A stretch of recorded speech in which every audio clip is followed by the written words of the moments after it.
In 1992, Dub Waldrop, who was the CEO of Spades, called me and asked me if I'd be interested in taking his place.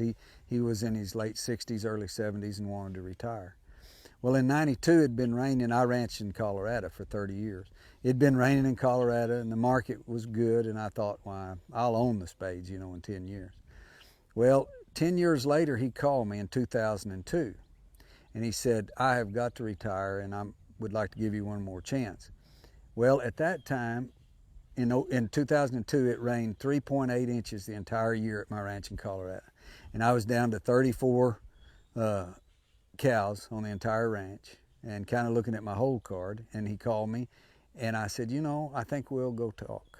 So we came down. On the way down, my wife Bonnie and I were talking. I said, you know, I'm going to just ask for everything that I want, and he'll turn me down on something, and I'll say, well, I tried, and we can come back home.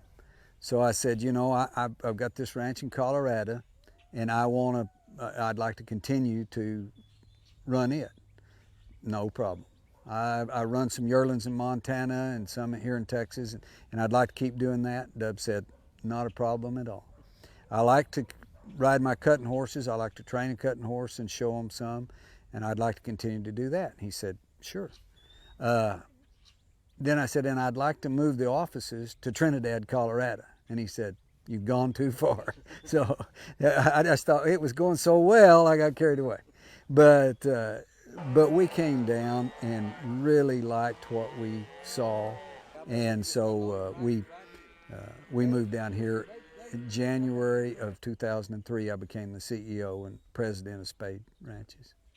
My own personal background with AQHA and with quarter horses,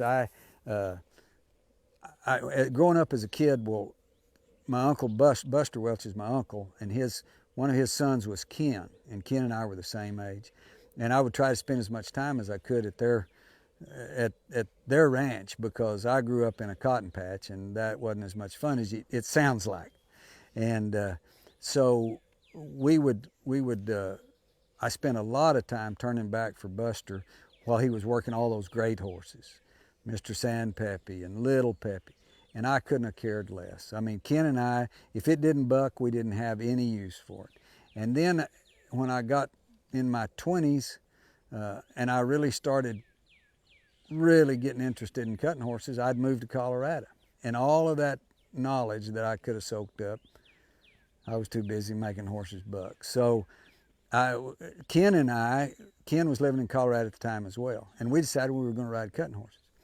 So we each had a mare, Mr. Sandpeppy mare, and we started training them. And we would try and try and try. And then at night, we'd call Buster on the phone and we'd say, here's what our horses are doing, how do we fix it? And he'd say, well, if you're telling me what I think you're telling me, then here's what I think you ought to do. And we proved beyond a shadow of a doubt, you cannot train a horse over the telephone. Because, I mean, we could not describe it, and he could not tell us what to do. And these horses, I mean, they're wonderful horses, good cow horses, but boy, they drew bad for trainers. But as a result, we got real interested in it, and I showed quite a bit in the non-pro NCHA. And since I've come back here, well, I've gotten pretty active in the RCHA, which Ranch Cutting Horse Association. Really enjoyed that. And I get to see Buster a lot and get to pick his brain and gather some of his wisdom on horses and cattle, of which he has a considerable.